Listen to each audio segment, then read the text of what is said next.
College, Dehradun, Uttarakhand University.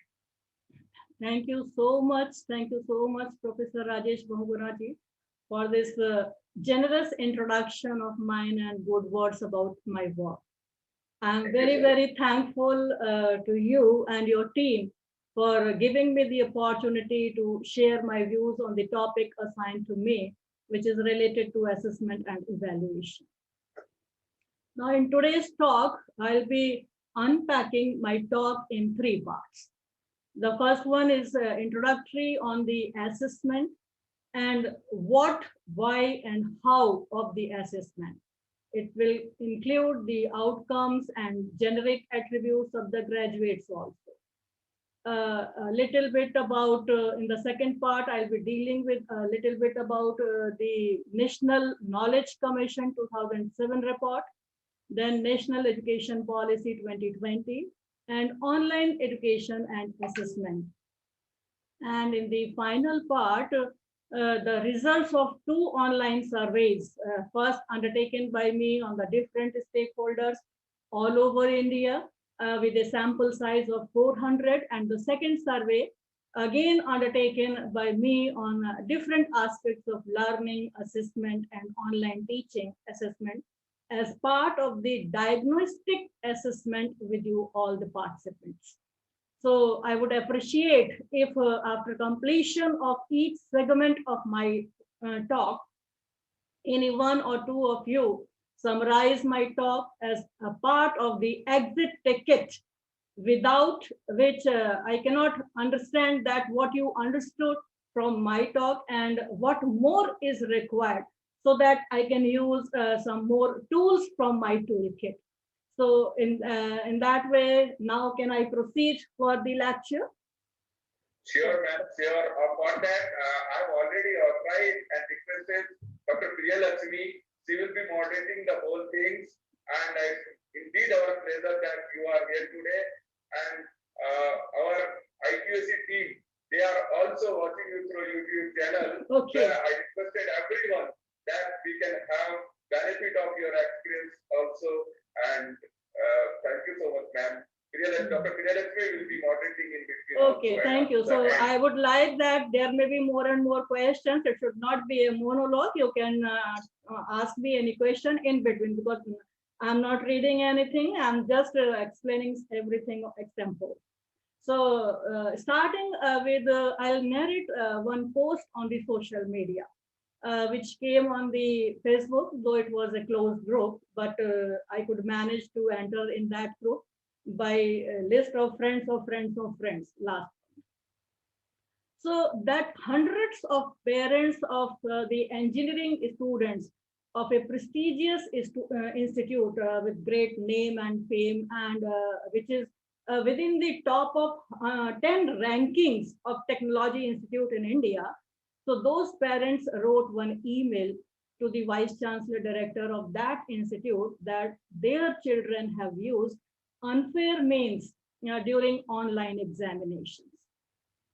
And as a result of that email, the examination was suspended, the students' examinations were suspended, and they all were made a year back by the authorities of that institute.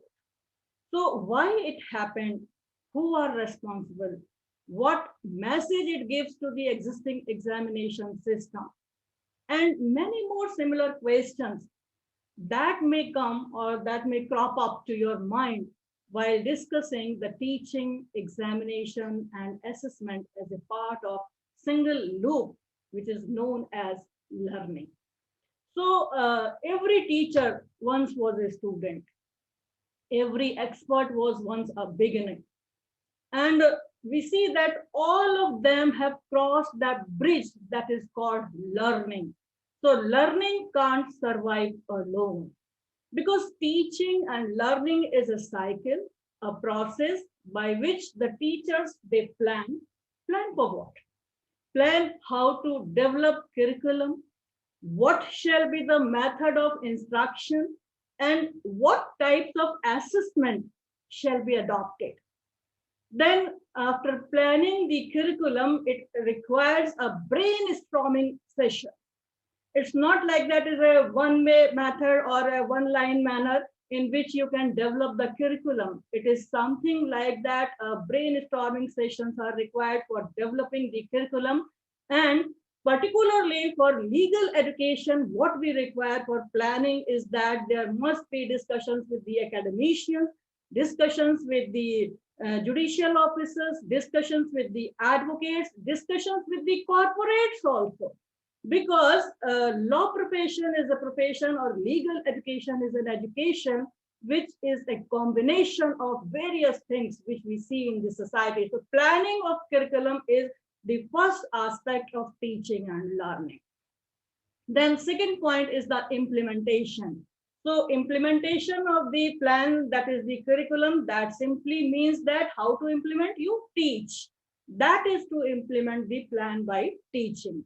Then you have to collect or gather the indicators from the students' progress, that what students have learned. You have to take the test through various modes. I'll be discussing what are the different modes of assessing the students. Then next point which comes in this cycle of teaching learning is to analyze.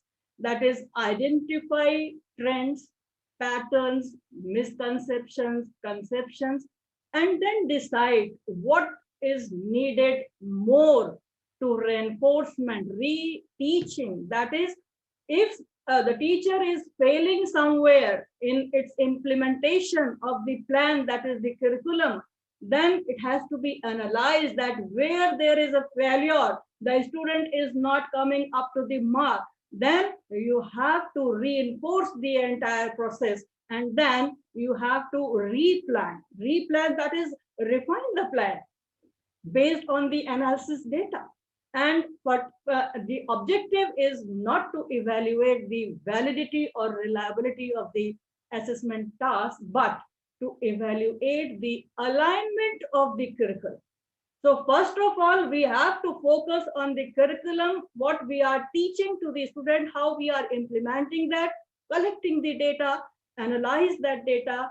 If there is any shortcoming, replan that data, refine your curriculum, analyze your curriculum, and then you will achieve the objective. And the objective is what? Objective is to make the student learn what you want in the society.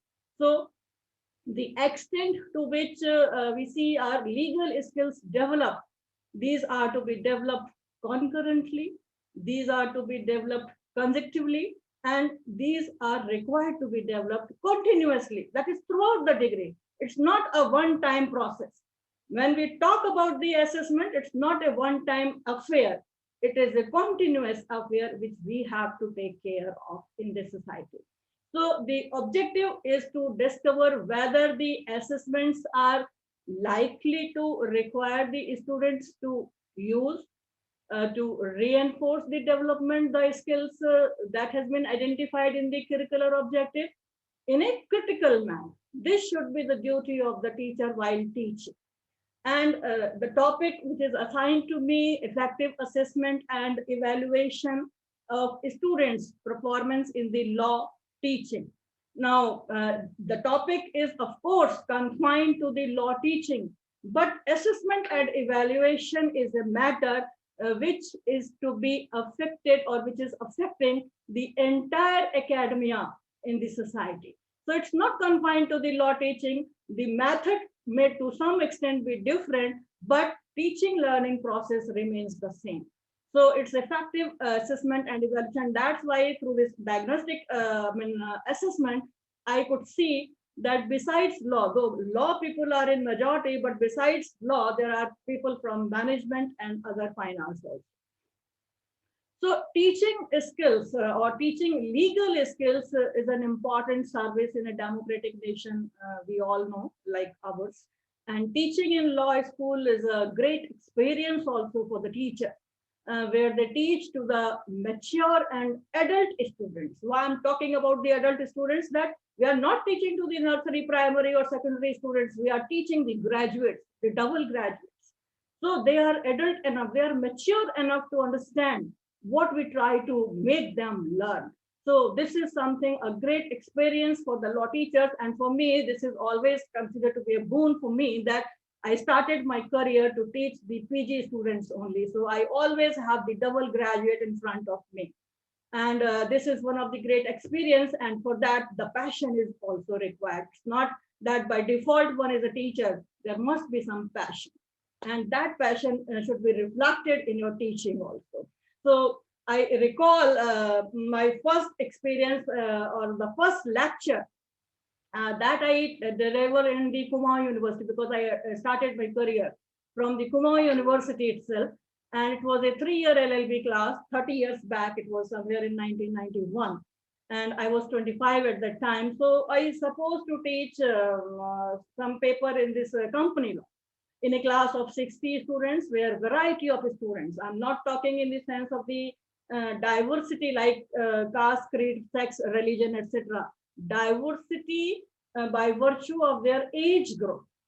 Because in between, during a particular period, the age is also there for taking the admission in 5-year courses, etc. But initially, there was no age group, and presently also no. So there were 2 students, students who were the retired officers, and 3-4 married women, 1 widow, and some other types, similar other types of these students. Many of them took admission only for the sake of the degree. And I could enjoy teaching them because that was my first experience. And the persons who were retired, they could see on the white blackboard. At that time, it was a blackboard.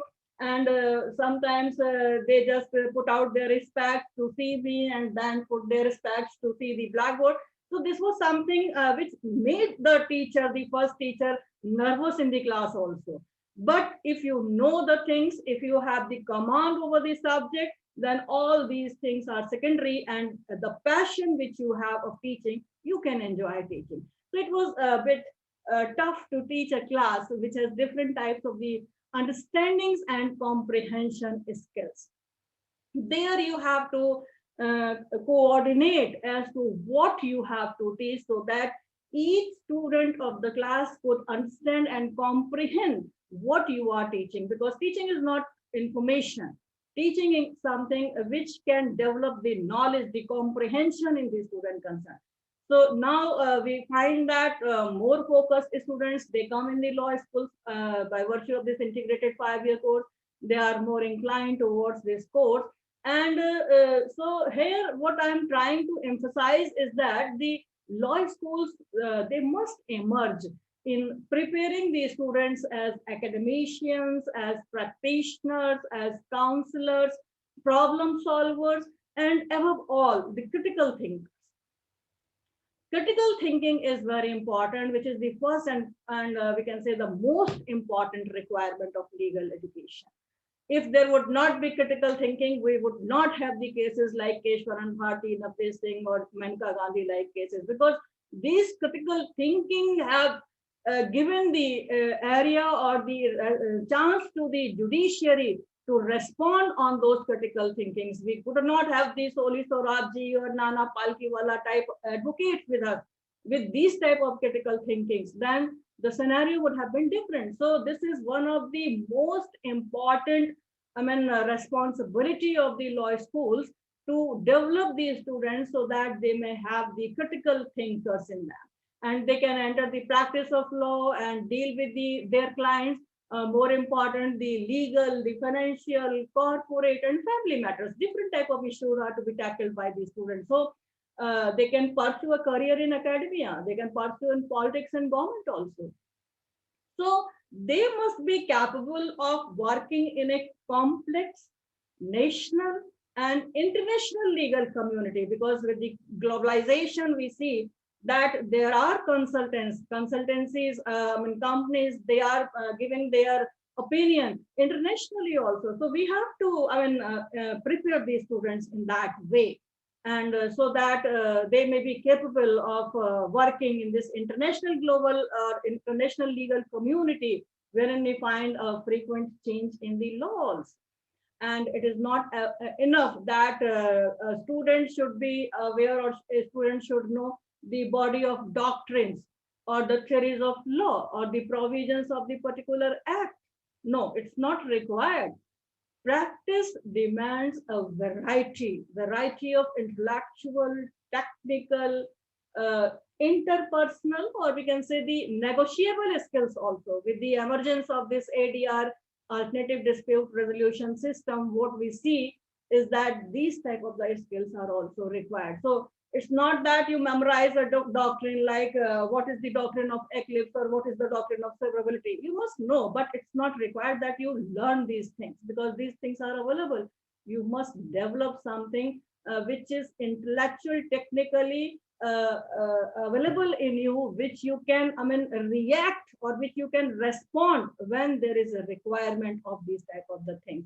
So to create curricular experience on par with the highest contemporary standards which we are facing today, we should be socially relevant learning experiences for the students, and which should be systematic as well as sustainable. It should not be only systematic learning, but it should be sustainable learning also. So systematic and sustainable reforms in consonance with today's demand of digitization in academics. This is all required that the law school should prepare their students considering all these norms in mind while planning their curriculum. So we need to see whether our legal curriculum is attentive to the legal skills and outcomes, and if not, what changes are required. Now, for the outcomes, as per NAC requirement, there are program outcomes, POs, program specific outcomes, PSOs, and program learning outcomes. But these are not something new, which a teacher does not know. Everybody or every teacher was aware about these things. But these technical terms which have been given by the NAC, these may be, look new. Recall the earliest education system in our country, the Gurukul system. And you see where the different Gurukuls were engaged in different programs, specific teaching like music, fine arts, weapons, batteries. So all these Gurukul systems were here in India, and learning outcome used to be practical in these Gurukuls, you see. Uh, Arjun's bird eye test teaches us how we should set the learning outcomes, the goals of the education. So you may be aware that this is an epic narration of the war between the Kauravas and Pandavas. And we all know that Mahabharata has been or has given us enough lessons about the life which is applicable in today's time as well. Arjun was known for the one of the best warriors of his time, and he was also considered as the most influential of all the Pandavas for his excellent battle skills or sharp thinking. So Dronacharya, the guru, he took the bird eyes test. And because Dronacharya has somewhere overheard that Duryodhana, the person from the Kauravas team, that he was accusing him favoring Arjuna. So in that way, Dronacharya placed a wooden word on a branch and decided to put everyone through a simple test, because that was the teaching of the use of weapons. So the test was how the students have learned. And he gathered all his subjects, that is the students, and asked them to strike the eye of the wooden word. Mark my point. Here, what Dronacharya said? To strike the eye of the wooden word. But before letting them set their arrows loose, he asked each one of them a question. What do you see there? So first, the eldest one, Yudhishthira, he replied, I see the wooden word, the branch, the trees, the leaves moving here and there, so many words. And after him, everyone followed. Everyone could see the tree, branch, birds, and everything. And then Dronacharya asked them to lay down their bow and arrow. And when he asked Arjun, you tell me, what could you see? And he answered, I can only see the eye of the word. Now, this is the answer of the great outcome type learning because the teaching which was given by the guru in that Gurukul, that is the use of the weapon and to target your victim, that was the education which was being given. So if you are looking here and there, that would not be sufficient, and this is the outcome which is being now expected from the students, which they learn in the classroom. So coming back to Indian outcomes now, as per the NAC, they may be planned outcomes, they may be unplanned outcomes. They need to be flexible. The outcomes need to be flexible. And one way in which the universities have sought to articulate the outcomes of university education is through description of the attributes of their graduates. So universities to produce more employable graduates, and particularly when we talk about the legal education, this is a professional teaching, or this is a professional course. So of course, there is a complete need to produce more and more employable graduates, though it may be a self-employment or the employment under some authority. So this graduate attributes or generic attributes of the graduate, these may be precursory, these may be complementary, these may be translative or enabling. So in these four categories, we can easily understand as to what are the graduate attributes or the generic attributes of the graduate, which are there for the outcome of the course. And first of all, what we are teaching, that must result in the knowledge. So how to test the knowledge? This is something like ability to remember.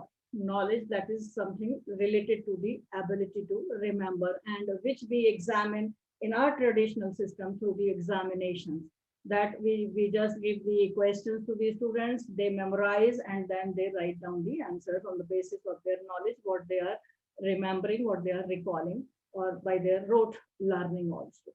The comprehension, that is another attribute that is important, that is the ability to grasp the material, the lecture which the teacher has given, that lecture has been grasped by the student in its entirety, with the ability to contextualize also. It's not that what the teacher is saying and you have to comprehend like that. You have to contextualize that lecture also in your own terms. You have the power, or you have the authority, or you have the capacity for that comprehension to make it applicable. So the third generic attribute is the application.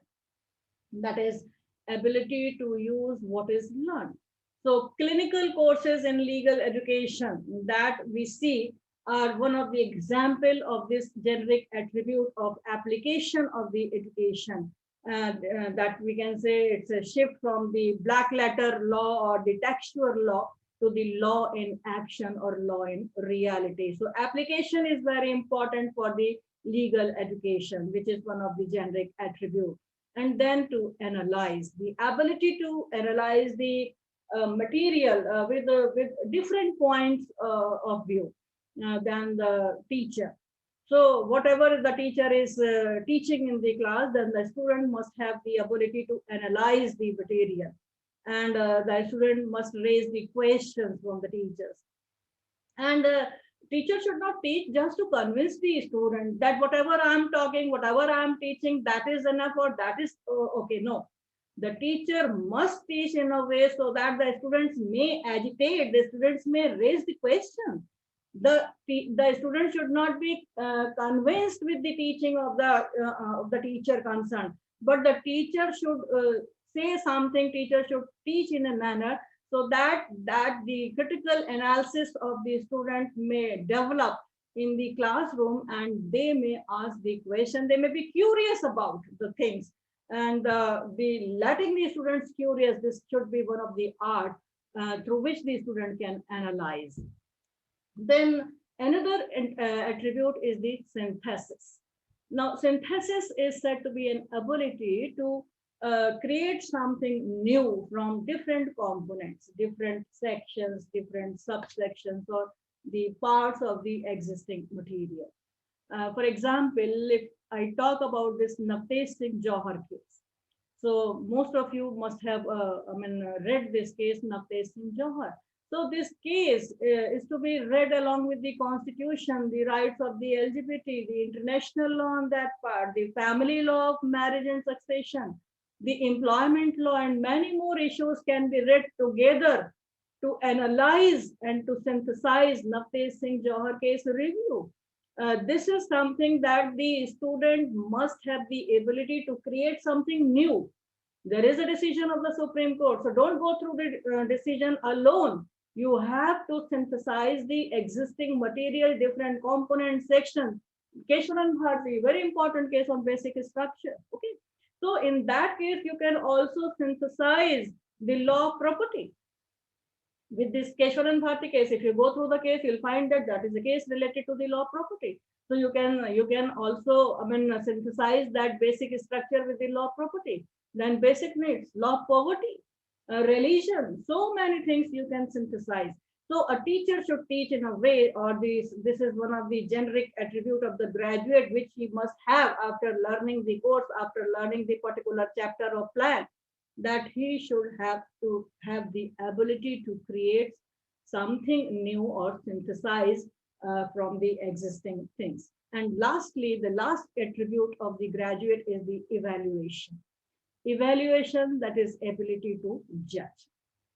And this is the most important attribute for the graduate learning and teaching. So to determine the effectiveness of the graduate attributes and the outcomes in preparing the students who may fit in a particular situation at a place or at a time, the best practice requires the law schools to re-evaluate their programs regularly. Changes in legal curriculum cannot be done in a one-off manner. As I told you, brainstorming sessions are very much required for that. So a regular assessment is required for that.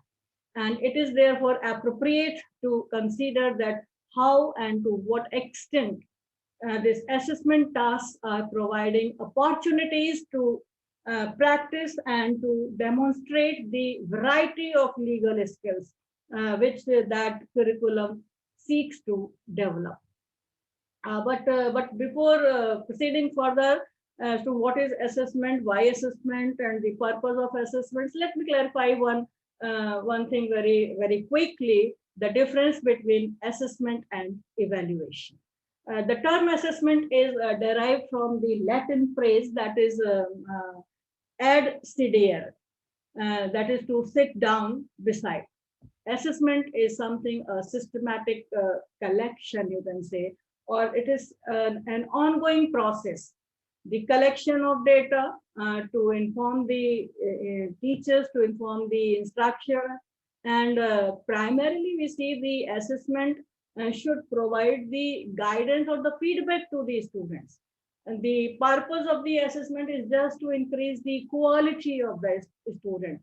And each assessment task that involves performance, application, or demonstration at some level, or learning by doing activity. So in assessment, an opportunity may be provided to the student so that what practices they are doing, or what type of the learning they are doing by activity, that could be more and more qualitative. And on the other hand, if we talk about the evaluation, it's a one moment time. It is the measurement of the outcome to the goals, and the purpose of evaluation is to judge the quality. It's not to enhance the quality of the student like assessment. It is something which has to be said to be. The purpose of this evaluation is just to judge the quality where the student stands. It's not that to give them, the students, more and more feedback, but it is something to understand or to know, to judge the student's ability, where he stands and what he learned by the teaching in the entire syllabus of the course.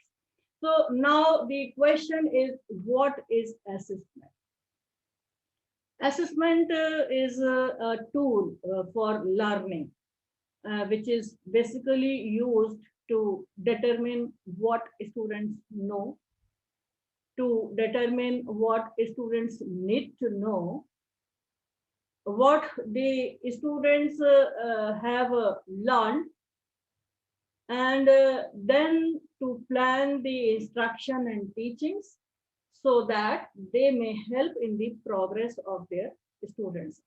This is the question, that what is assessment? So assessment is like that.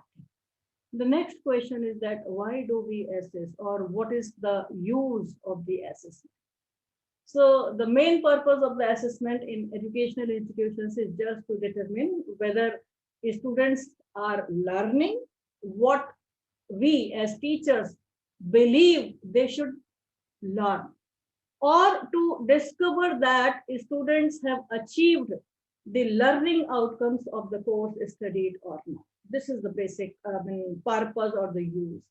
So when we talk about the uses of the assessment, then I have also put one question there. Basically, it is just to grade or rank the student, to pass or fail the student, to provide the feedbacks to the students. And it is not only the feedback of the students, but it's a feedback to the teachers as well. Because by that feedback, the teacher will also improve his teaching instruction method. Then another use of the assessment is just, it is to contribute in the students' profile also, to motivate the students and teachers. The teachers that to predict the success in the research or in the professional courses of the student. So the uses are different, but the important use of the assessment is just to provide a SWOT analysis for the students. This is one of the measure which the NAAC is having in its program, that SWOT is strength, weaknesses, opportunities, and threats of the student concern. So this provide the analysis for teachers and to assist the institution for establishing the quality in their provisions of the courses. Now, what are the students' assessments? So we see that, as I told you, assessments are the tools which are used to obtain the document, the information about the students, their achievement, their skills, and their ability. So these assessments are the tools which fall in two groups: norm referenced assessments and criteria referenced assessments. When we talk about the norm referenced assessments, means the assessment that evaluates the student's performance in relation to the performance of all the students in the class. While this criteria referenced assessments, it simply means that the assessment which is to evaluate the student's performance in relation to a specific standard of the criteria. Like if you are evaluating, if you are assessing in your institution, so in the grading system, there is a relative assessment system, or relative grading assessment system, or there is a absolute grading system. So this gives the flexibility on the part of the teacher as to how the teacher consider it okay that these type of the assessments are to be taken care of. Now, coming to the types of the assessments, that how many types of the assessments are there. So basically, we see that majorly there are only two types of the assessments, known as the formative assessment and the summative assessment. This was one of the question in my questionnaire also. So summative and formative assessments are easily understood, that assessment of learning, that is summative, and assessments for learning, that is formative assessment. So mark the difference between these two. One is the summative assessment, other is the formative assessment. Summative assessment is assessments of learning. That means at the end of the entire course, whatever the student has learned, then this is the assessment of his learning. While formative assessment, which is a process during the entire course, So that assessment is for learning, that what the student is learning, what improvements are required. So assessment of learning and assessment for learning make a difference between the summative and formative assessment. So majorly we see that there are two types of the assessment, and these are important for every academician to understand as to what is formative assessment. So formative assessment is what which is intended primarily to develop the students and the teachers as well. As I told you that the teacher also learns from the feedback where the student is lacking, how to use more tools while teaching in the class. But you see the teachers, some of the teachers, they just continue to teach whether or not a student understands the things which the teacher is teaching. So teacher use the formative assessment just to make a decision to reteach or to move forward. This is the purpose of the formative assessment. And formative assessments, that is, we see that it assumes the teaching learning is ongoing and provide the students with this feedback about their performance and aim of improving that performance. So the individual feedback makes the students aware as to what are their strengths, what are their weakness, where to improve, how much extra time is to be given for learning, and also for the teachers, how much extra time is to be given for teaching, what other methods are to be adopted for teaching. It's not like that this is my syllabus given to me by the authority, by the law college or by the departmental head, and I have to complete this syllabus, this curricula, and then I'll say that my course is complete. No, it is not like that. This is not the teaching. If the student is not understanding what the teacher is teaching, then the completion of that course would have no meaning at all. For me, it is not a valid style of teaching. You have to know whether the students are learning or not. So this comes under the formative assessment. Then summative assessment that occurs at the end of the course of study, also known as an end semester examinations, and basically for the purpose of making a final judgment of the student. As I told you that the valuation is something like that to judge the quality of the student. So summative assessments are like that. Final in the sense that the student performance in this assessment is used to decide whether the student can proceed to the next level, next class of the course or not. So this is a final assessment of the student when the course completes. This is known as the summative assessment. Now, summative assessments evaluate the students has learned in the particular course, or to check and measure the students' mastery of standards and learnings in that particular semester, what course he or she has learned about. Or in other words, we can say that where do the students end up.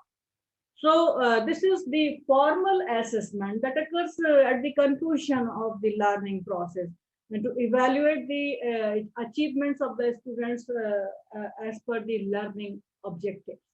And you see that the data which is gained from the summative assessments can be used to give to assign the grades to the students also, and what the student has learned, that has to be summarized on the basis of those assessment grading. It can also be used as a baseline to set the future goals of the student. If he is passed, then the next level will be there. If he is not passed, then he will not be promoted to the next level. But you see, the focus of National Education Policy 2020 is also on the regular formative assessment for learning rather than the summative assessment. That encourages the students' coaching culture, because for the entire semester, for the entire year, the student doesn't, they doesn't learn anything, they doesn't study anything. And when there is the schedule of the examination, then they start reading. And for that, sometimes they also took the help of the coaching, etc. So why the coaching? Whether we have not planned our curricula in a way so that the outcomes of those learning may be beneficial for the student. For example, when we are talking about the legal education and law professionals, our curricula must also be designed in a way so that one of the aspect of legal education, that is judicial services, that must also meet out by our curricula. Because you see, there are so many coachings, judicial coaching, judiciary is coaching. Why the students are running there and here?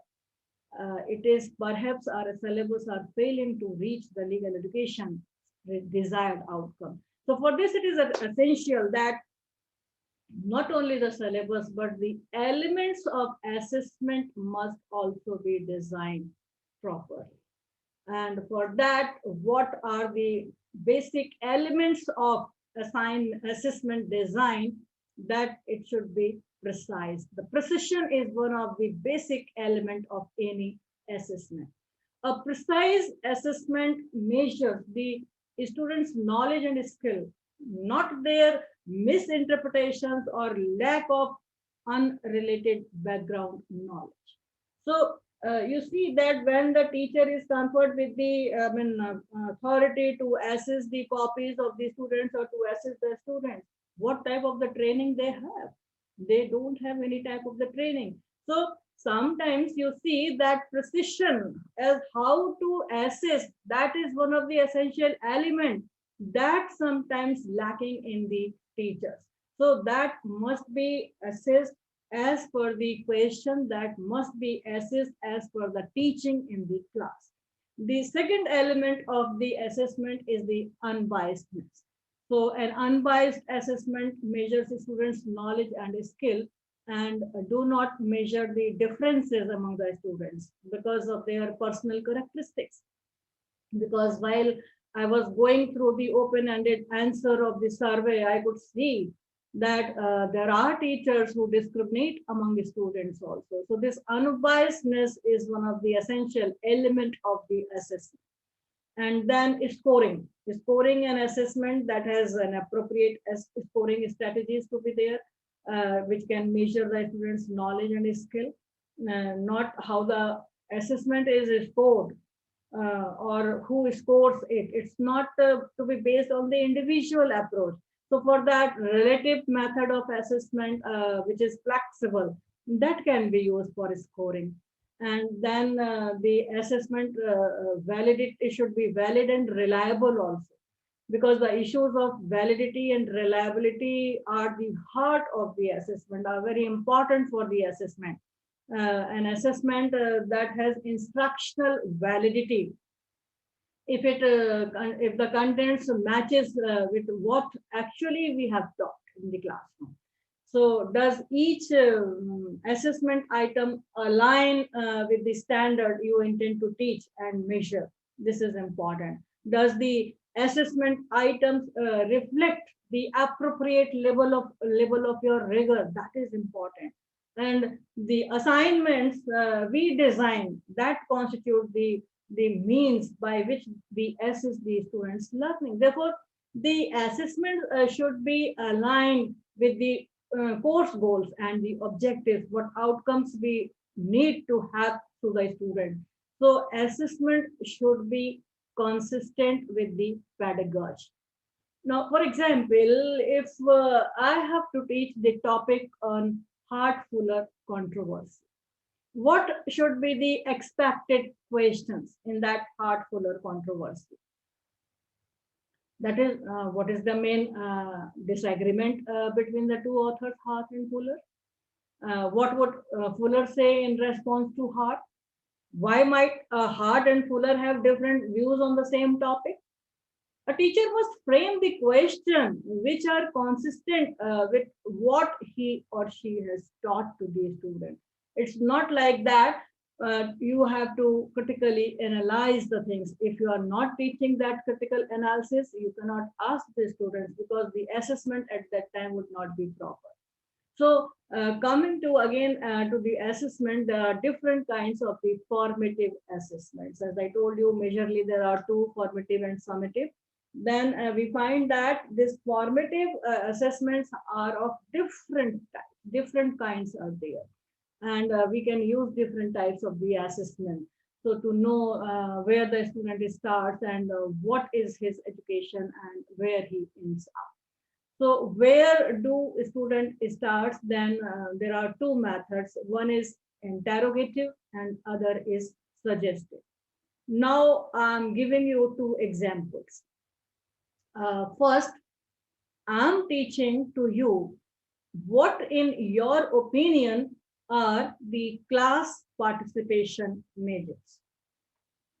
And after this question, I say that this can be checked by the knowledge of the students, what I taught, the presentation of the students, what critical thinking they have developed, the contribution of various groups in the class, the attitude to learning of the particular students in the class, and their problem solving skills, how they prepare their assignment, and the attendance is also. So now the class will respond what is correct and what is not. This is something like suggestive, suggestive method of assessment. So I started by question class participations measurement, how it has to be measured. And I am also giving them these of the options. So these are suggestive and now they can give their answer on the basis of these suggestions. The second thing is that I'm teaching you the assessment and evaluation. So when I start my class, I ask you, what do you know about this topic? What is assessment? What is evaluation? What is examination? Why do we assess? What are the use of the assessment? What is the purpose of the assessment? So many questions. Then what will happen? Some of you know the answer, so you will give the correct answer. Some will remain calm. Some of you, though not knowing the answer, but will try to speak as per your understanding. And some of the students, they will not speak anything because there may be some hesitation that if they will speak and it would come out to be wrong, then there would be some, the other students would ridicule about these things. So this model of assessment by asking questions at the beginning of the class is known as the diagnostic system or diagnostic assessment and brainstorming assessment to reach the baseline assessment. As I have given you that Google form where there are various questions relating to assessment and evaluation. And on that basis, you supplied your answers. That was the diagnostic assessment because the questions were related to why, where, why, and what. So that was something like the interrogative. And some of the questions were also suggestive in that, where the check boxes I have mentioned there. Those were the suggestive answers. So that entire group of suggestive and interrogative questions method is known as the diagnostic assessment or the brainstorming assessment, which is the form of the formative assessment, just to reach the baseline assessment, to know where the student is standing in the class. But a teacher should not underestimate the knowledge and understanding of the student, particularly a law student. We have to be very careful about using the terms, using the words, because law is a subject where the use of the precise word is very, very important. That is the art of the drafting also. Because why I'm saying so, the law students must be prepared in such a way so that they can excel in their argumentative skills as the lawyers for both the parties. As a teacher, we should make them learn the importance of the preciseness or the precise use of the different words, which are not ambiguous, which are not vague, but clear. For example, in a class, the teacher addresses the student and asks, listen my question, that what I'm going to speak now. The teacher asks to the students in the class, particularly addressing one student, how many kidneys do we have? The question is, how many kidneys do we have? The answer comes from a backbencher student, 4. What would you say? The answer is correct or incorrect? The teacher who just took the pleasure in picking the students of this type and the mistakes and to demoralize them, the teacher laughs out and says 4. Then the teacher orders some of the students in the class, bring a bundle of grass because we have an S in the classroom. Then the student who has answered 4, he also says or added to that order of the teacher that and a coffee for me also. Now the teacher became very furious and he expelled the student from the classroom. The student on his way out to the classroom still had the audacity, the courage to correct the teacher. You asked me how many kidneys we have. We have 4, 2 of mine and 2 of yours. We have is an expression used for the plural. And now enjoy the grass. So teaching and learning demands much more understanding than knowledge. Sometimes people, because they have a little more knowledge or believe that they may have it, they feel that they have the right to underestimate. So never underestimate your student.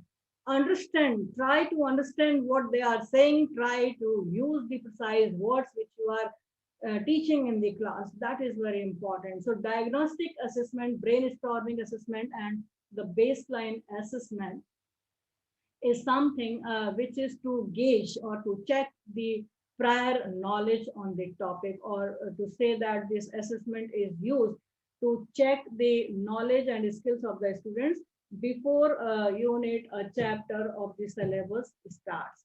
So the purpose is just to determine the exact knowledge of the class on that particular topic and chapter. And this part of the assessment model establishes a baseline for the future teaching and learning also. In this way, the teacher can have some insight about the class as to where they are, the abilities or the prior knowledge of the student, their abilities, their strengths and weaknesses also.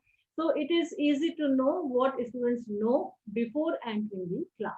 And having this prior information that allows the teacher to set appropriate goals and learning objectives as to what is to be taught and what manner it has to be taught, because this model helps the teacher and students to establish the exact position and location of the student as to how much he knows about the subject.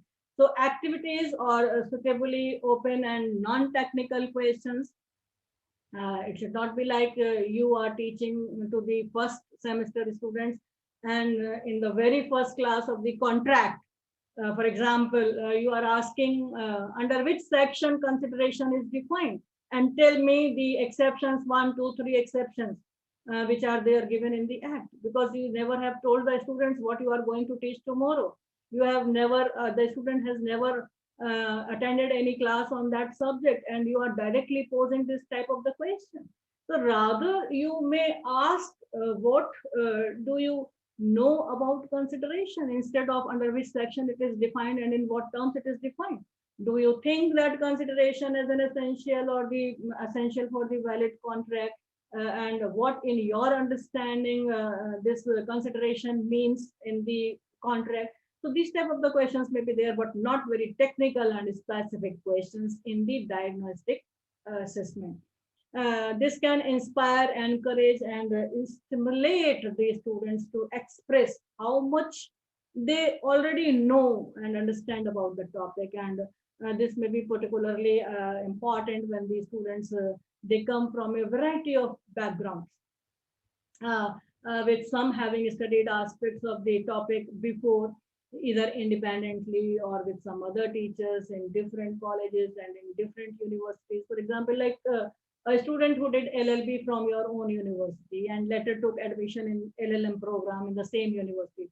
So the teachers, they mostly being the same teachers, they might be knowing about the knowledge of that student, and not of the student who did the LLB from some other institute, other university, and he took admission in your university in the PG program. So you are not aware about his understanding about that subject. So such assessments can both stimulate and the thinking of the students and also inform the teacher of the existing ideas and vocabularies for which the teaching has to start and on which it has to build.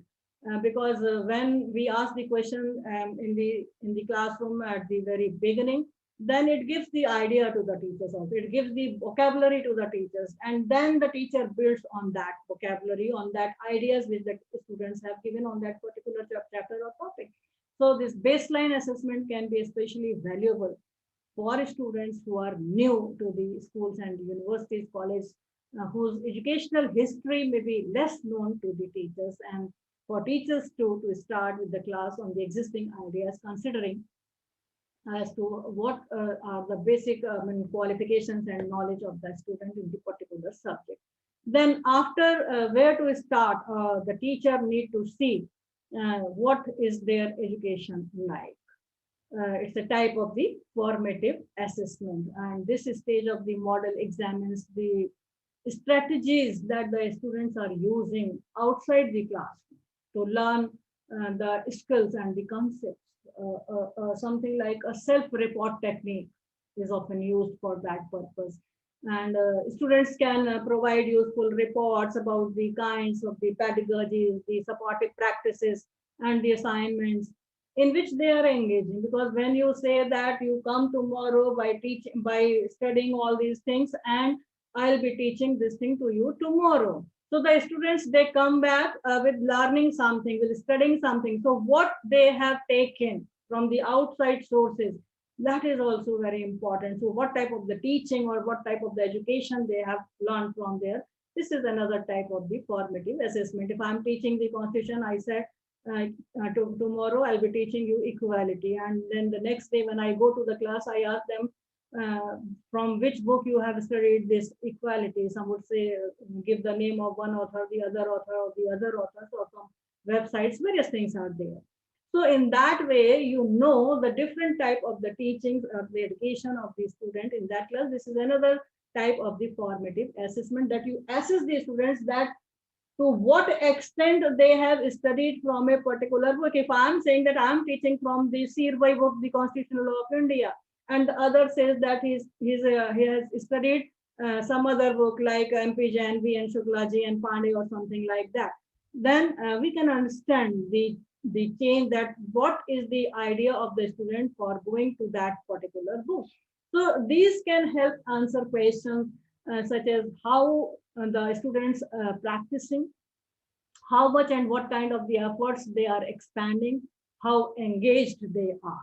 And this model becomes important also in view of the NEP 2020, which is you see, in which the teachers are not only to teach the students the entire course, but the workload shall be divided with the students also. There is a committee which has been formed after this NEP 2020, and that committee has decided now that has to be implemented very soon, that it is not only the teacher who has to completely or entirely teach the course, but the students are also to be involved in their workload of that teaching. They have also to spend certain hours, and they have to show what they did during that time. So NEP attempts to reduce the workload, remove the tyranny of the examination, and it has also reduced the teaching duty to enable the interaction with the students and college and universities. Then another form of the this formative assessment or type of the assessment is known as the entry ticket model. Entry tickets model. This entry tickets focuses the students' attention on the day's topic, or ask the students to recall the background knowledge relevant for the today's lesson. And that is in continuation to the earlier class, because as I am teaching you today this assessment and evaluation, suppose tomorrow I have again to teach the same topic, or I have to further this topic on the next day, continue this topic on the next day, then I can ask the students that what I taught you yesterday, please tell me. So that will give you the entry ticket assessment, that what the students understood from that. So based on the readings for the class today, What is your understanding? This is another type of the formative assessment known as the entry ticket model. And then in the classroom, another model of assessment which the teacher can engage the students, that is known as the think, pair, and share. Now, this assessment is very excellent classroom activity as well. To avoid the monotony of the teaching or the lecturing method, this think, pair, and share is effective formative assessment. Think, that is, give a question to the student, give the appropriate time, the wait time to the student so that they can think over that. Then pair also. Then in that, the class of 60, 40, or whatever strength of the class is there, you can pair the students to a match of 2 or more students in groups you can divide, and together the students will discuss and then they compare their answers. And finally, share. Then all the answers which they have come from that discussion after that pairing and thinking, then they can share these things with the teachers, and then on that basis, sharing of that answers, the teacher can make corrections on the students' responses. So this is one of the method of formative assessment: think, pair, and share. And you see, this is important, and this doesn't took much time in the classroom. Then another mode of formative assessment is the individual whiteboards. These are the best way to simultaneously assess the student and then to reteach. For example, in the law class, you may be aware of the things that the students who have completed their PhDs also in law, but still some of them are not aware as to how to write the citation for a judgment. What is AIR, what is SCC, how to write, what is the citation, they still don't know. So this individual whiteboard method of formative assessment, and this gives the students information as to whether they are correct or not. At the same time, if the student is not correct, the teacher can reteach. Then they can call the students one by one or some of the students, and then they can say that write on the whiteboard the citation of this case AIR 1987 Supreme Court, blah, blah. That is the page number 437, for example. Then how the student will write that? Then the teacher has to assess at that time instantaneously, and at the same time, if it is wrong, then can reteach. So this is a type of the formative assessment individual whiteboard use. This is a process, and this is not a test. And the purpose is just to inform during teaching class for immediate or the near future. Once you will tell him or once you will teach or reteach, then that would be in the mind of the students and the class as a whole, that yes, this is the method. And then they will not do anything incorrect in future. So this is not only for the immediate effect, but for the near future also. Then exit tickets. The teacher may ask from the students, what did you learn today? Write 3-4 sentence summary on today's topic, which I taught you. And this is one of the other method for assessing topics overall objective or the goal. It will just take 2, 3, 4 minutes in the classroom. So if your class is of the 60 minutes at 55 minutes, you can ask the students to write as to what they understood, and then you can collect that and you can see and check that how much you were able and how much you have able to supply or to make them learn what you were teaching in the entire class of the 55 minutes. So a teacher can ask what was the muddiest point in today's class, the point which you are still not able to understand. What was that point that still needs some more information regarding that? So the student may summarize the lesson which the teacher taught in the class. For example, the teachers may ask the student to summarize the day's lesson, highlight the sense or what sense they made of what they did, or this type of the assessment allows the teacher to hear what the students are learning from the activity. And also this is also, you see, offers other students the opportunity of learning. because once the teacher has taught, the student has summarized, and some of the students who couldn't understand in the first teaching of the teacher, then after at the time of summarizing that lecture, this may happen that some of the students may connect what the teacher has taught, and then it would give them opportunity of learning about these connections, what is being summarized by the students. You can also appoint 4 5 students as a discussant, that they will highlight the main issues discussed by the teacher in the class, and then the teacher can select students randomly. Also, then the student would be more attentive. If you say in the classroom in the beginning that after my lecture I will ask any one of you randomly that you summarize, then you will see the result of that first statement of your class, of your teaching in the classroom, that the students would be more and more attentive, because they may be not knowing as to who would be called to summarize the lecture of today, and therefore they will listen you more attentively, and the teacher can ask the question by naming the student also. So for that, this exit tickets, as I told you, 3 minutes time, that is important. You can use that as a minute paper also, which is a good form of the assessment. Then you can ask the students to write down the answers of some of the questions. You can give some of the questions for that lecture which you have delivered on a particular day. So these type of the methods, these are the process of formative assessment. And there are some advantages of this entry and exit tickets. Each student can participate in this, and this method is very prompt for the students to focus on the key concepts and ideas which the teacher is teaching.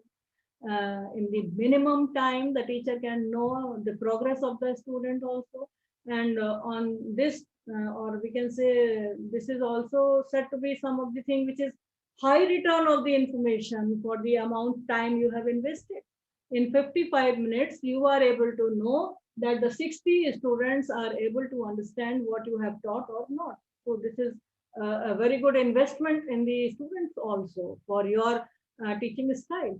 This gives important feedback for the teachers that can be helpful in and very, very guiding for the teachers as to quick clarification of some small misunderstandings. Because if the student who is summarizing and he's saying something different, and that was not the intention of the teacher while teaching. So in that way, you see that the teacher can also clarify the misunderstanding of the class at that time. The identification of the student interest and the questions, that can also be the part of this type of the entry and exit tickets advantages. Then the assessments which are known as the formative assessments are also included the alternative assessments. That is a different form of the assessment, which is not based on the traditional paper and pencil assessments, because the students are summarizing, they are giving presentations, they are speaking, they are answering, which is having no use, or they are discussing in the group. There is no use of the paper and pencil as it is known about. So there can be the performance assessment of the students also. Assessments that allow the student to demonstrate their understanding and skills, what they have learned, to a teacher or to the outsiders even, as they perform a certain activity. For example, in the moot court, you see, if there is a competition, moot court competition, then the students from various universities, institutions, and schools, they come. And they explore their ideas, they present themselves, they demonstrate their understanding, they demonstrate their knowledge on a particular issue, which is the problem of the moot court. And they are evaluated they are assessed by the teacher or by the outsiders on their quality of their ability to perform a specific task. Moot court may be one of the examples for that. Then there are portfolio assessments. When we talk about the portfolio assessments, and this is, very, easy in today's scenario, and we are used to have the online system of education, or we are using the computers in our education system. And this is a purposeful collection of the students' work that shows the progress and achievement or the efforts of the student.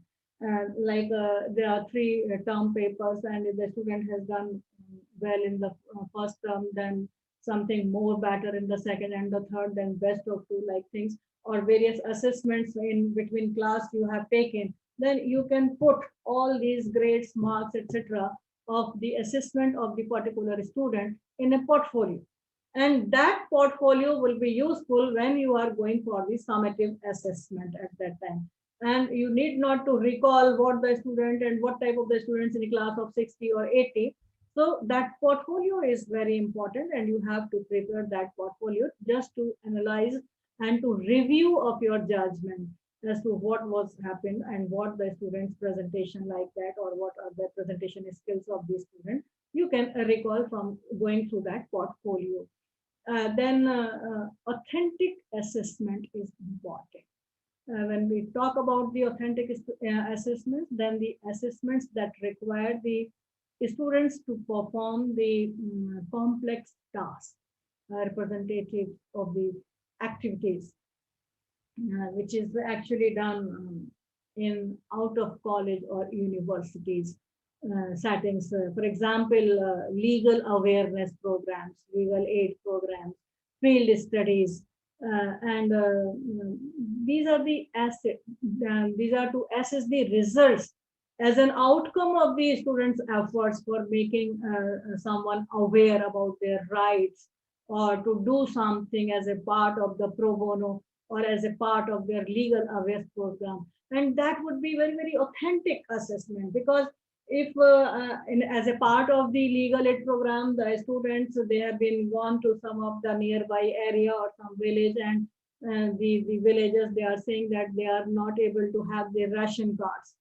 and the students, they support them, and they write the application to the district magistrate or to some authorities, and thereby the villagers, they got their ration card. So then you assess that this particular type of the functioning or the to do activity of the students, actually, which they did in the out of the class, out of the college, out of the university, how authentic that is.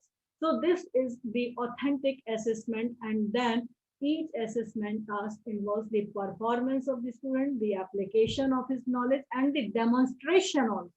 In that authentic assessment, these three things are very important. So at some level, it is learning by doing activity. Then assessment may also provide to mobilize the reinforcement practices, the skills you see, and sometimes it is identified by the teacher as required for the law degree. And you see, this is appropriate to survey and consider whether how and to what extent assessments tasks were providing the opportunities to practice and demonstrate the variety of legal skills. So this authentic assessment is also one of the part of the formative assessment. This influence may be well of the greater importance than the impact of teaching materials. A careful look of at the assessment can be seen for two reasons simply. First, that the faculty is designing the skill curriculum, recognize that the legal skills are best learned by doing, and the student learn most effectively or more deeply when they are called on the participating or to participate in some of the activities that engage them in role sensitive, experiential or contextualized instructional activities that require them to mobilize learning into action. So these authentic assessment or learning by doing preparation, they are also very important assessment tools or the formative assessment. Then, as I told you, various types of the assessments which are related to the formative assessment. The teacher can also, devise different types of the teaching assessments or the process of in this formative assessments, because there is no categorization, there is no list that this is the end. The list is not illustrative in nature. You can devise various other modes also, how to assess these students. The self-experiencing, this computer quizzes may be there, the presentations may be there, or you can say informal classroom assessments may be there. You can give some sample answers on the hypothetical questions. So different type of the things can be used, or MCQs or Google Forms, different type of the things which can assess the knowledge of the student on that particular area issue, or we can say the syllabus which you are teaching about. The online system, you can ask for the electronic mail feedback, email feedback also. Or you can, the teacher can send the questions to the students, and the students can give back their responses through email also. As I told you that the minute paper or the exit ticket to the students is one of the formative assessment. Now in today's scenario with the online education, this electronic mail feedback is also to be there by the student. Then group instructional feedback is also working on the assessment area. Electronic classroom assessment system can be used. Then quizzes may be there. So these types of the different types of the formative assessment can be devised by the teachers also. Then for effective assessment, it is a two-way process, not only for the students, but also for the teachers, as I told you. So effective assessment design enhances the students' learning, and this engages the student with different learning styles also. And this influences what a student interprets about the thing, and also the important learning goals for the course of concern. So in order to have a transparent assessments, the practice of the values, it is required for both the teachers and the students. And valid assessments are balanced and well designed. Well designed in the manner that they are formatted in a logical order, and they do not contain any typographical or some factual errors. Because sometimes in MCQ there is a question that Constitution of India 1949, and no answer was correct except the Constitution of India, but it is 1949 or 1950. So there must not be any error in the question, because that is not a proper thing for a teacher concern. Then it should contain clear instruction and relating to the system as to what is being assessed from the student. So design the assessment so that the students can tackle and task appropriately. They engage in the process of learning rather than simply producing the final product. It's not required that they may get the degree, but what they have learned, this is the idea of the formative assessment. So how the student will know that he is learning or not, because the teacher can know that the student is learning. So for that, the necessary component of the assessment, whether it's a formative or summative assessment, is just to provide sufficient and detailed feedback. A feedback to the student is very important, because assessment tasks are not only important in motivating the students, they are also important for the performances and the opportunities which can build the skills for the professional practice of the student. So providing effective and detailed and sufficient feedback is one of the sine qua non of the assessment. And the teachers, they make the assessment all the time. And it is important that they develop a system for gathering the data about the students' understanding and progress. And then to consider all types of the assessment and what shall be the focus in legal education, they should also focus on their feedback. So we see that the feedback is very important component in teaching learning assessment loop, and a very critical step also in the learning loop we see. And why it is important? Because prompt feedback that gives or that allows the student to take control over their own learning. They can do necessary changes in their understanding. The deficiencies which have been identified by the teacher in giving the feedback to the students on their work, they can change it.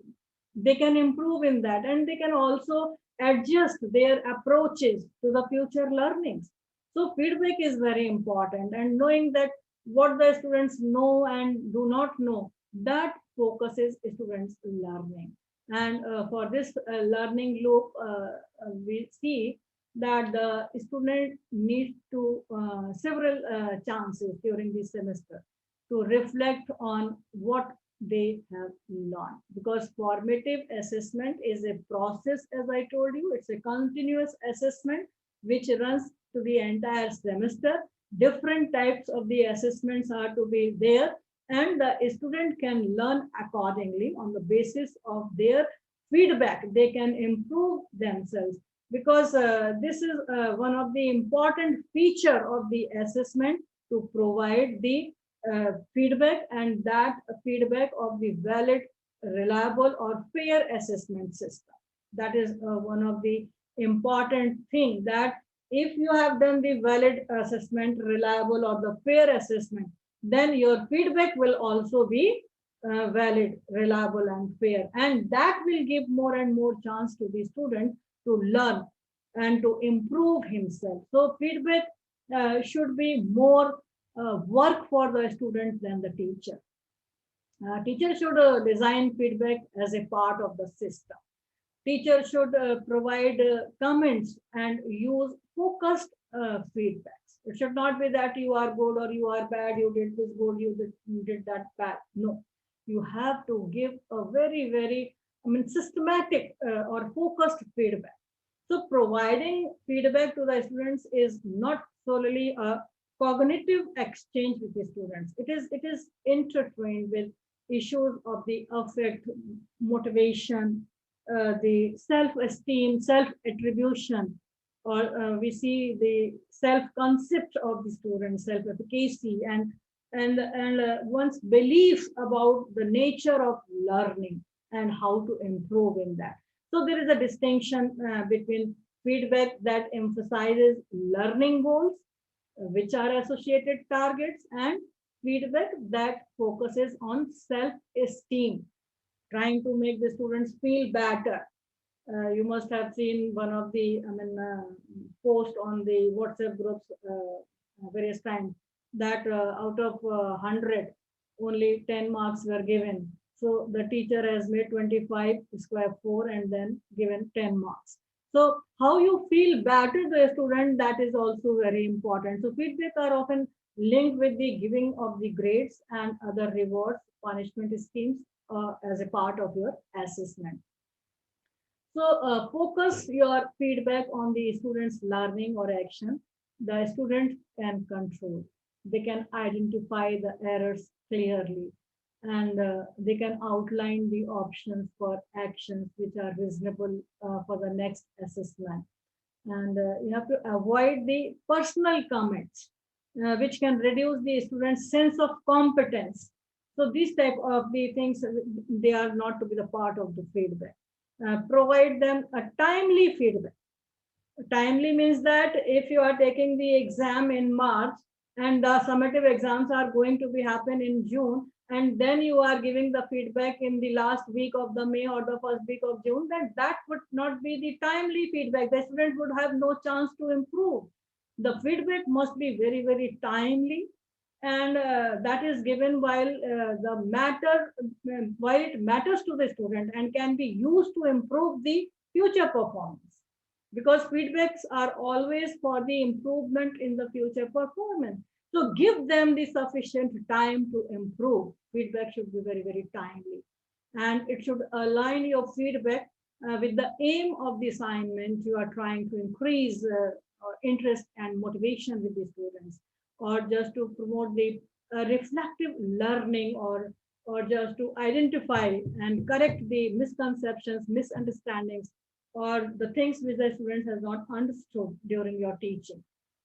And should use self and the peer assessment to encourage the critical thinking and internalization of the assessment criteria and standards. So feedback needs to be understandable to the students and provide ways to for the students to progress for the next stage or level of the understanding. For example, I'll be giving you 2-3 examples of the feedback that instead of that, what you can do like that. Uh, Instead of saying great job, you say that the student has done well, you say that great job you have done. You can say that I like the way you tried all kinds of these strategies on the problems until you finally got it. So this would give him or her, the student, that is to say, some great thinking about that. Really, the teacher has assessed him, and on the basis of his successive, or on the basis of his trying so well, the teacher has understood the strategies which the student has taken care of during that exam, and then the teacher's feedback is like that. It's not like simply good, very good. It should like be a very, very, focused feedback. I'm proud of you. Sometimes we say to the students that you have given a very good presentation and I'm proud of you. Instead, you can say you went back to check your work.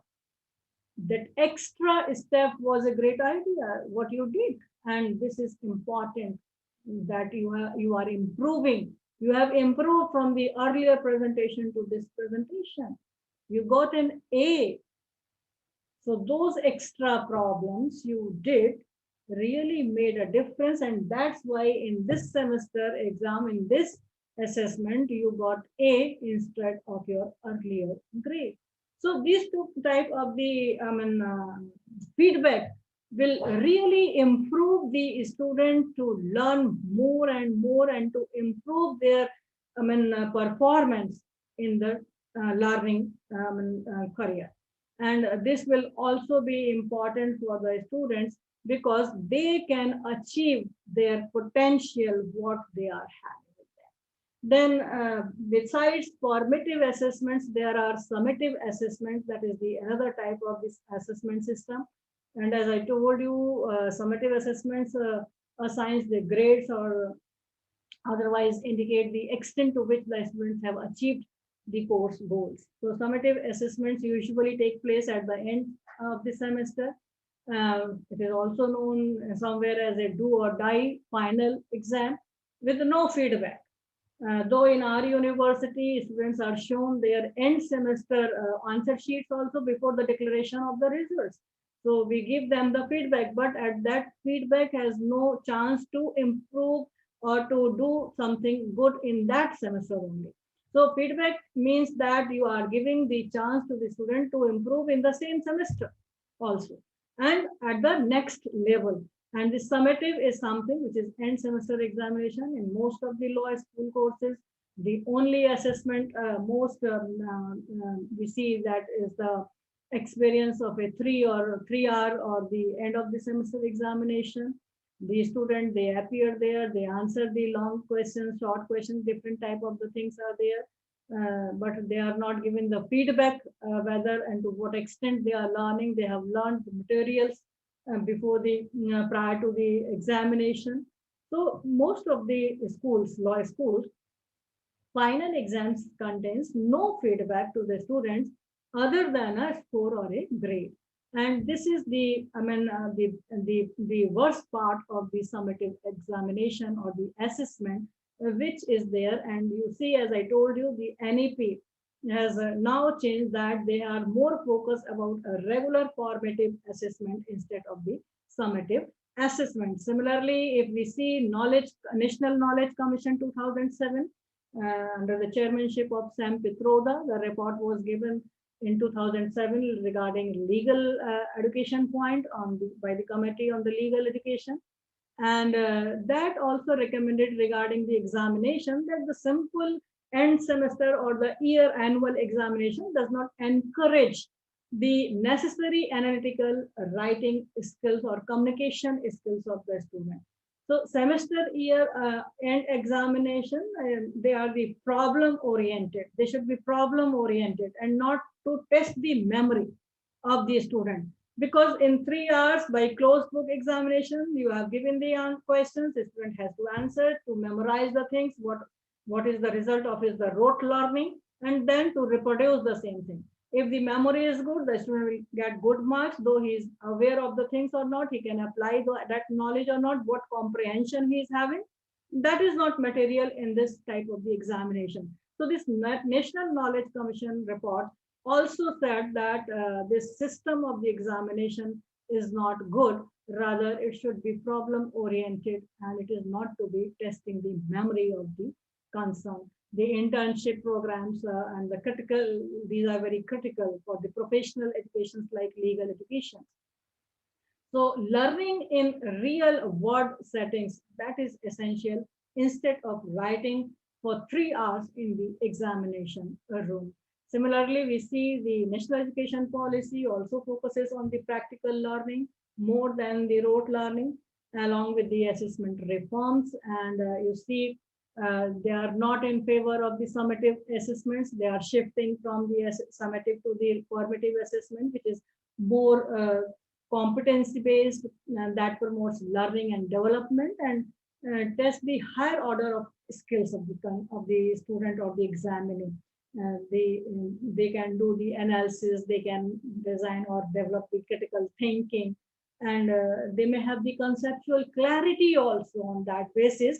And for that purpose, NEP has tried to establish the PARAK, National Assessment Center, known as PARAK, that is based on the performance assessment, review, and analysis of knowledge for the holistic development, that is the PARAK. That will be set up as the standard setting body, and this will be for setting the norms, standards, and guidelines for the students' assessment and evaluation. And this is simply because the system which we are having today, that is not proving to be correct for assessing the students' knowledge in the practical or in the real society, in the real world where they have to work after getting this degree. So this is all regarding the different type of the assessment, and I'm continuously talking on various aspects of the assessment. But at this stage, a very core question and very relevant point that is coming to my mind is, do we really know how to teach, particularly the law teachers? We are talking of the assessment, but do we know how to teach? In legal education, you see that the teachers do whatever they know that this is correct. You see, right from the nursery to primary to secondary education, everywhere there are different type of the teachers.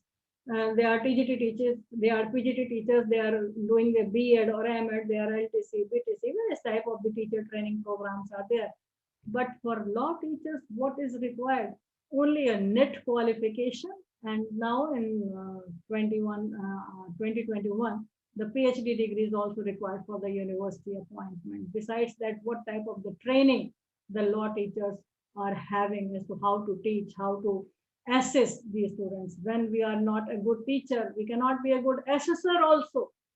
What is best and worst question? We both we are not aware about that. Use both essay type of the questions, the problem based questions. Do we need to explore key aspects of the answers we wish to assess from the students? So we have to learn all these things, which is the basic part of the assessment. Prior to assessment, teaching is important. And for example, I'm reminded one of the question which has been given in the constitutional law paper, that elaborate Article 14 as illustrated arbitrariness in equality as held in E.P. Royappa case. And the student answered, what is equality? What are reasonable classification? And all the cases up to Maneka Gandhi. And you see, the time is over in writing the answer, and the student could not reach to E.P. Royappa. He has just referred the E.P. Royappa. The question was on E.P. Royappa only. The student could not answer all these things. And when you see the assessment, when you see the grading by the teacher, then the student got full marks. Because I have an experience to see some of the good teachers, some of the very serious senior teachers, then they say, don't try to make the institute as the Harvard or Cambridge. Whatever the students are coming, they are doing, we have to send them with a degree. So this attitude is also to be changed in the students, because we are the teachers, we are the mentors, we have to teach them, we have to make them aware, we have to see that the learning outcomes are there or not achieved by the students or not. So coming back again to this second part, that is online teaching and learning, very quickly, I'll be saying that now for the last 1 year or more than a year, last March from 2020, we are living in the pandemic situation, and it's a normal outcome like lockdowns, closure of educational institutions, economic, financial problems, and of course various health issues, including deaths also. So in this situation, to bring continuity in teaching learning was a big challenge, as the educational institutions were closed and are still closed for the students in our in our university. We are still closed for the students.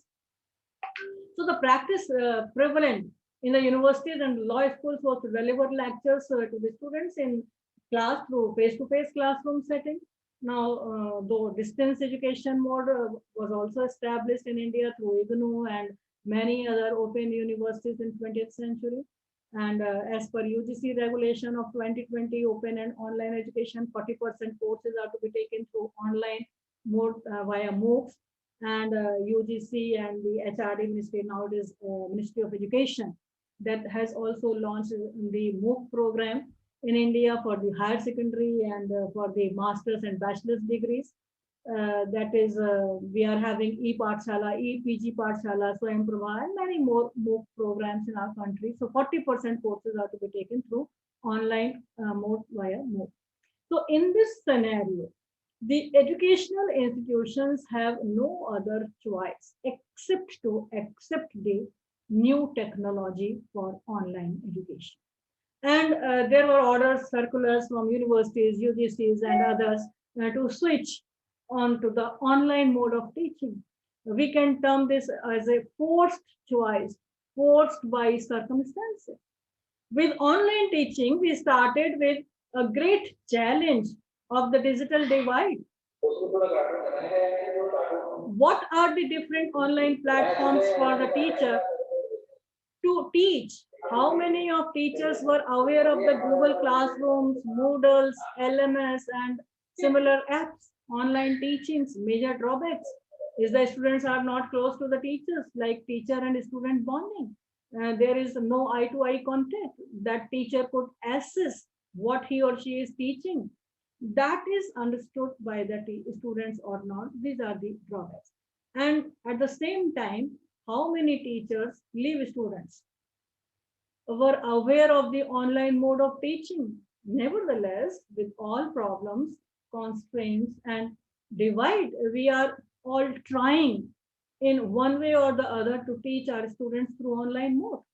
We have moved from place to platforms, from Lucknow University premises to the Microsoft Teams, to Meet, to Webex, to Zoom, various other platforms are there.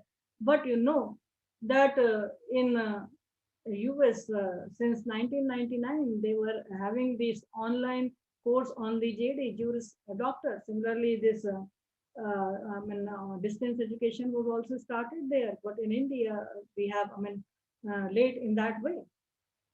And again, this blended mode of assessment, blended mode of teaching. I tried for this lecture also to use and to demonstrate various types of the assessment.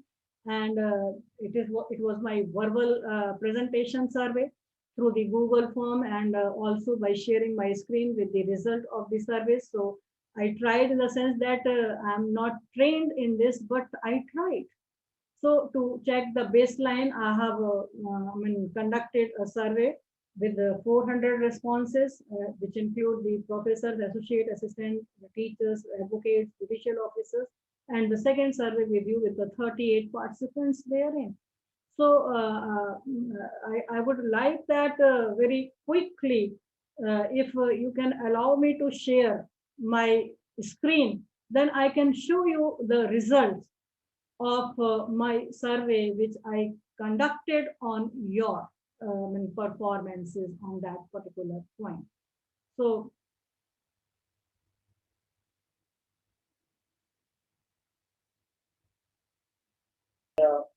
You gave her just now. Yeah, just now.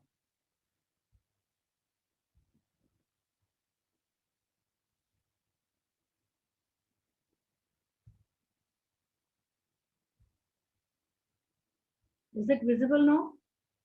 Just now. Okay. Yep. Can you see Just this now, you- response form? Very good. Yeah. Yes. Can you see this response form? Yes. Very good. So this was a survey which I conducted on the factive and this assessment and evaluation of the student performance. And there were 39 responses. One was a check response. So you can see only 40 here, but actually it is 39. And you see that most of the participants are the assistant professors. Besides, there are some executive lecturer, professor, and others also. The area which I could see is that the 87%, 87.5% are the law teachers and belonging to the legal education. They may be the research scholars and the teachers, and a very limited percent, that is 5% from management, 1% from social science, 1% from science, and 1% from engineering also. So it's a diverse group of the participants here you see. The gender, I'm happy that more and more females are the participants of this FDP, that is 60% female and 40% are male. Now, the question which I asked is that, do you know the assessment is categorized as being formative and summative? So I'm happy with this diagnostic assessment that 87.5% of you are aware that there are two types of the assessment. However, 3% says no. 2.5% says maybe there may be two types of this, and there is 2.5% persons, they say that it depends upon the subject and teaching of an individual. So to my knowledge, this is something which is not a correct answer, because summative and formative assessments are the part of the assessments, and it is not to be dependent on the teaching of the individual teacher. These are the part of the procedure where to judge the quality, where to judge the assessment for learning, assessment of learning. Then formative assessments and feedback to the students, whether it is required or not, then of course 90% says yes. Only 2%, 5% says no. 3% says, 2.5% says maybe it is good or not.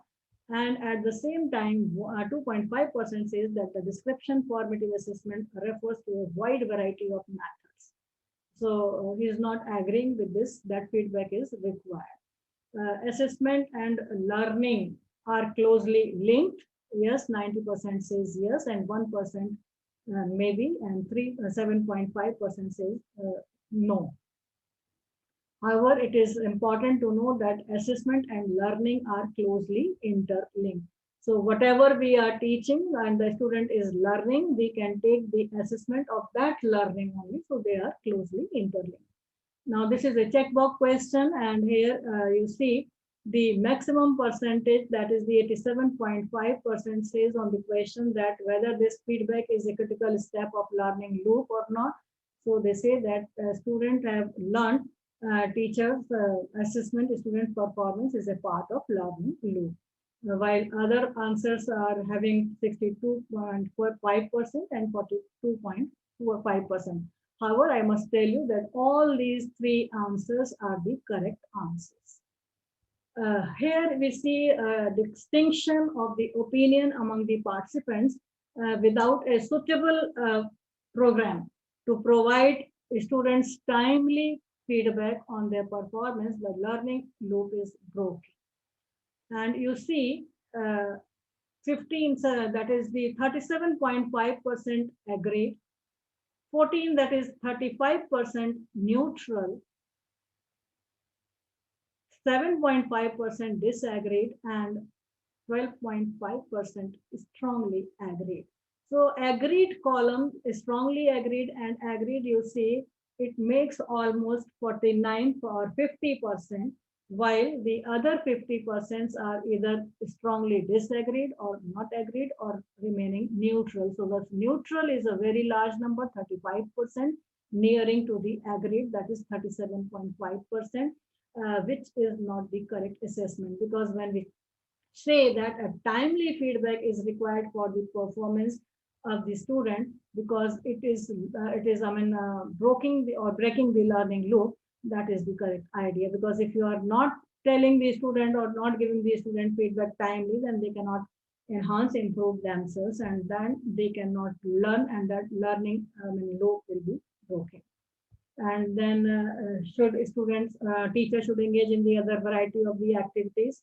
So as I told you, there are different type of the measures through which the assessment can be made, and 95% of you are agreeing with this. Only a few 5% they are saying no, it's false. Why do we assess? So there are different check boxes which I have given to you, and all were correct. However, 70% says that the assessment is just to contribute to a student's profile. Okay, it's good, but it is also for grading and ranking, and to provide the feedback to the teachers at the same time. Monitoring the student performance also is that important as a matter of the why do we assess. And the purpose of assessment, 92%, to discover if students have achieved the learning outcomes of the course studied. Very good answer is suggested by all of you. However, the other two answers are also correct in that regard.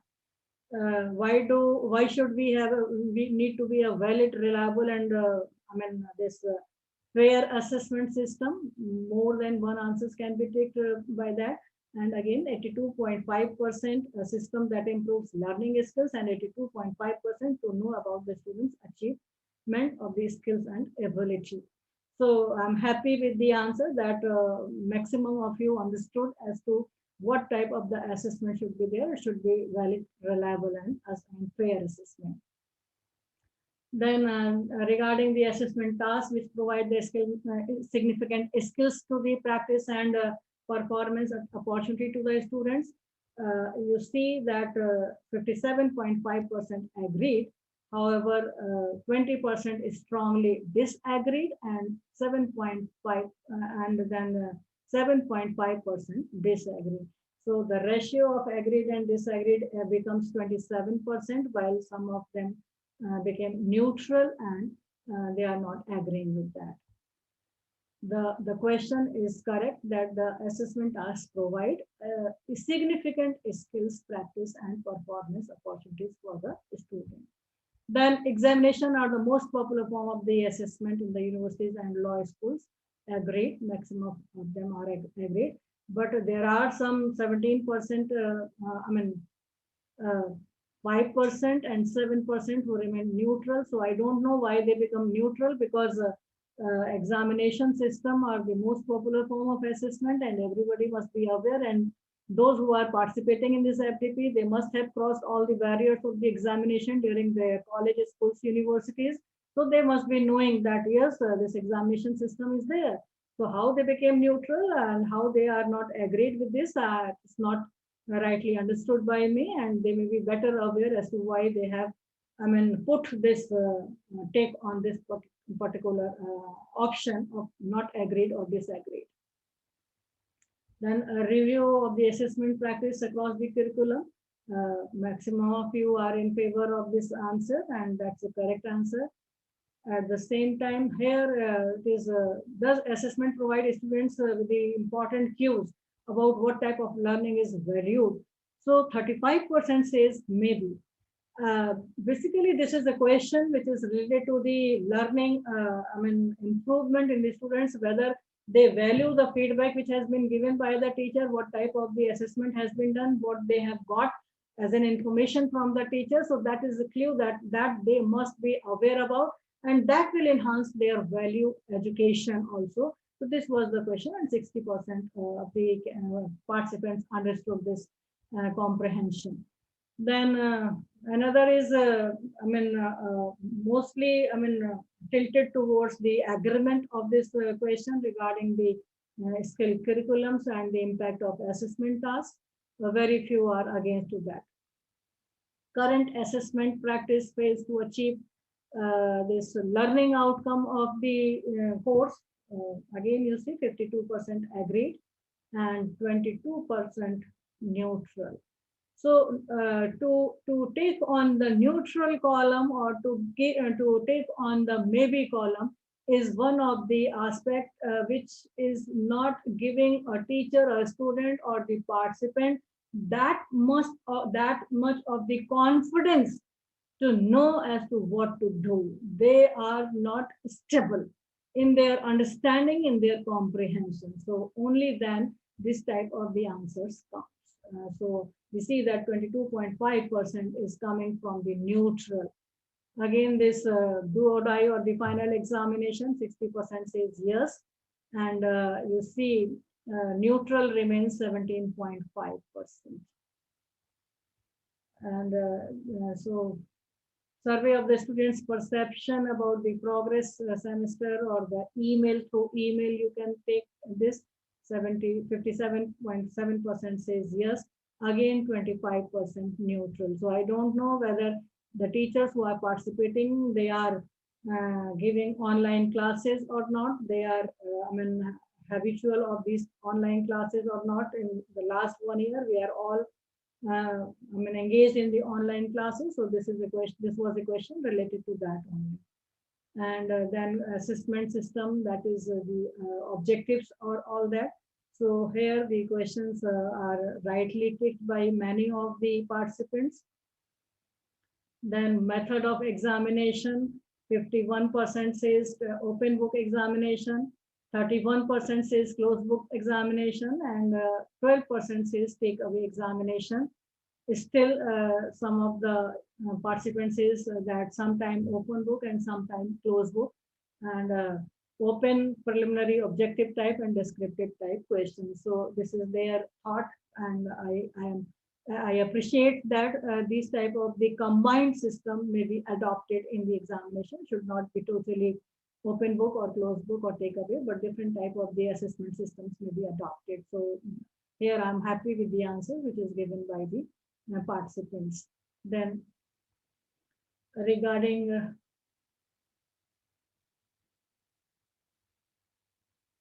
because you see that it is always focusing on the maximum time in one way or the other. This is should external examiners do all the summative assessments? 50% says no, 45% says yes, 2.5% maybe, and 1%, 2.5% both internal and external are required.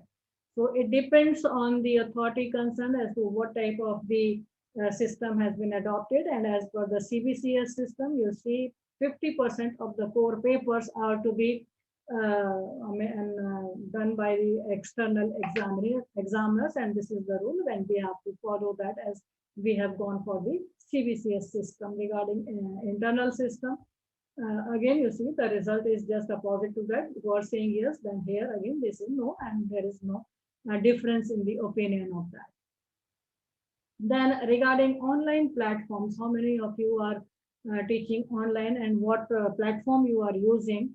So I could see that the maximum number of the participants, they are using Zoom and Google Meet, that is 77.5%. However, WebEx is used by 45%, Microsoft Teams by 67.5%, GoToWebinar by 10%. Jitsi Meet has not been used by a single participant, and there are others who are using all these platforms for their online teaching and learning, 2.5%. Then regarding online teaching learning is successful in India, I'm happy with the result because this is seen to be a correct answer from there, because 30% disagreed, 32.5% agreed, 7.5% strongly disagreed. So the column of disagreement is more than the agreement, that is 37.5%. Yes, it is a true result of this survey. The online teaching learning is not as successful as it should be because of various reasons. The digital divide, one of them is, as I told you, the non-training to the teachers also. The students are also not aware.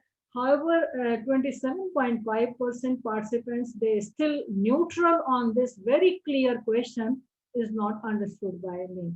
So if they would like to tell me the answer of that, then they are free for that and they can give the answer to that question of mine.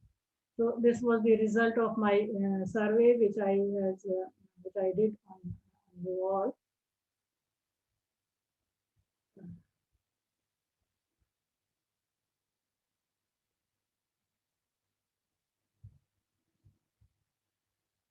So now I would like to stop sharing.